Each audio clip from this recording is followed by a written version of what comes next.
মিষ্টি খেতে যারা পছন্দ করে আর যারা করে না সবারই কিন্তু হালুয়া কম বেশি পছন্দ। যেমন আমি মিষ্টি খেতে পছন্দ করি না, তবে মিষ্টির কয়েকটা আইটেম আমার খুব প্রিয়। আসসালামু আলাইকুম এভরিওয়ান, সবাই কেমন আছেন? আশা করছি সবাই ভালো আছেন। আল্লাহর অশেষ রহমতে আমিও ভালো আছি আলহামদুলিল্লাহ। তো এতক্ষণে সবাই নিশ্চয়ই বুঝে গিয়েছেন আজ আমি আপনাদের সাথে বুটের হালুয়া রেসিপি শেয়ার করতে এসেছি। আমি খুব সিম্পল ভাবেই হালুয়াটা বানিয়েছি আর সেই রেসিপিটাই আপনাদের সাথে শেয়ার করছি। ভিডিওটি সম্পূর্ণ দেখার অনুরোধ রইল।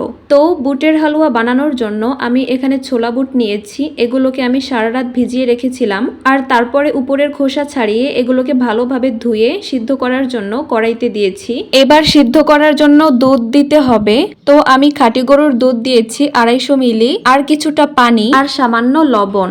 আপনারা চাইলে দুধটা স্কিপও করতে পারেন, তবে দুধ দিলে টেস্ট অনেক বেশি ভালো হয়। এবার তাড়াতাড়ি হওয়ার জন্য ঢেকে রেখে সিদ্ধ করে নিচ্ছি। তবে ঢেকে রাখার ফলে দুধ বলক উঠে বাইরে না পড়ে, এই দিকটা অবশ্যই খেয়াল রাখতে হবে।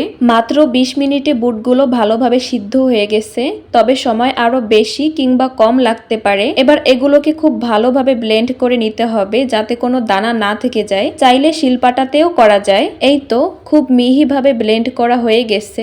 এবার কড়াইটা ভালোভাবে ধুয়ে পরিষ্কার করে চুলায় উঠিয়ে দিয়েছি আর তারপর এর মধ্যে ঘি দিয়ে দিচ্ছি। ঘিটা অবশ্যই দেওয়ার চেষ্টা করবেন, আর যদি ঘি না থাকে তাহলে বাটার দিতে পারেন, আর যদি বাটারও না থাকে তাহলে কিন্তু সাদা তেল দিলে টেস্ট ভালো হবে না। ঘিটা গলে গেলে ব্লেন্ড করা বুট দিয়ে দিচ্ছি। দিয়ে ভালোভাবে নাড়তে থাকতে হবে যতক্ষণ পর্যন্ত না বুটের কাঁচা ফ্লেভারটা চলে যায়, আর নিচ দিয়ে যেন লেগে না যায় সেই দিকটা অবশ্যই খেয়াল রাখতে হবে। এই যে দেখতেই পাচ্ছেন আমি অনবরত নেড়ে চেড়ে এটার ভেজা ভাবটা শুকিয়ে ফেলেছি। এখন এর মধ্যে দিয়ে দিচ্ছি চিনি। চিনিটা অবশ্যই যার যার টেস্ট অনুযায়ী দিবেন। আমি আমাদের টেস্ট অনুযায়ী দিয়েছি। আর রান্নার ক্ষেত্রে যে কোনো জিনিস পরিমাণ করে না দিলে যা হয় আর কি, আমার মনে হচ্ছে চিনিটা বুঝি কম হয়ে যাচ্ছে, তো আমি একটু একটু করে আবার দিচ্ছি। আমি একটু ফুড কালারও দিচ্ছি, এটা একেবারেই অপশনাল। এর সাথে হালুয়ার টেস্ট এর কোনো সংযোগ নেই, মানে দিলেও টেস্ট বাড়বে না আর না দিলেও টেস্ট কমবে না। যাই হোক, আমি সবশেষে একটু গুঁড়ো দুধ দিয়ে দিচ্ছি, এটাও অপশনাল, চাইলে নাও দিতে পারেন, তবে গুঁড়ো দুধটা দিলে টেস্ট অবশ্যই একটু বাড়ে।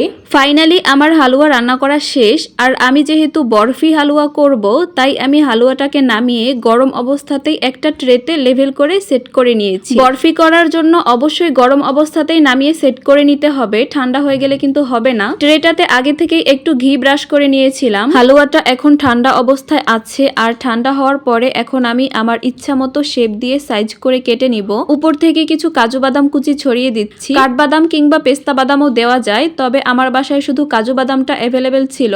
এখন আমি এই হালুয়ার ট্রেটাকে এভাবেই নরমাল ফ্রিজে রেখে দিব কয়েক ঘন্টার জন্য, এতে করে হালুয়াটা আরো ভালোভাবে সেট হবে। তো ফিরে আসলাম 5 ঘন্টা পরে। এতক্ষণে আমার হালুয়াটা একদম পুরোপুরি সেট হয়ে গিয়েছে। এই যে দেখতেই পাচ্ছেন একটুও কিন্তু নরম ভাব নেই। এইভাবে নরমাল ফ্রিজে রেখে পুরো 1 সপ্তাহ পর্যন্ত সংরক্ষণ করা যায়। আমার কাছে কিন্তু খুব ভালো লাগে এই বুটের হালুয়া। আপনাদের কাছে কেমন লাগে আমাকে জানাবেন। আর এতক্ষণ যারা আমার ভিডিওটা ধৈর্য সহকারে দেখেছেন তাদের জন্য অন্তরের অন্তঃস্থল থেকে অনেক অনেক দোয়া এবং ভালোবাসা থাকবে। সবসময় এভাবেই ভালোবাসা দিয়ে আমার পাশে থাকবেন। তো আজকের মতো বিদায় নিচ্ছি, দেখা হয়ে যাবে নেক্সট কোনো ভিডিওতে। সবাই অনেক বেশি ভালো থাকবেন। আল্লাহ হাফেজ।